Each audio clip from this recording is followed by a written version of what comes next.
தமிழ் தாய் வாழ்த்துக்கு மீண்டும் வந்து 3வது இடத்துல பாடியிருக்காங்க. அதை எப்படி பாக்குறீங்க?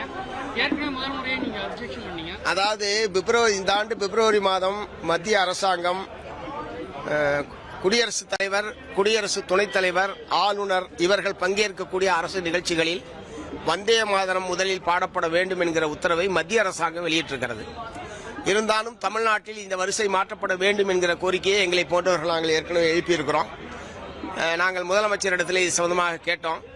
அதற்கான முயற்சிகளை நாங்கள் மேற்கொண்டோம். ஆளுநரோடு பேசினோம். பட் ஆளுநர் அவர்கள் மத்திய அரசாங்கத்தின் உத்தரவு இப்படி இருக்கிற நிலையில் அதை நான் மீற முடியாது, ஆகவே மத்திய அரசுடைய உத்தரவின் அடிப்படையில் தான் நிகழ்ச்சியை நடத்த முடியும் என்று ஆளுநர் தெரிவித்து விட்டார்.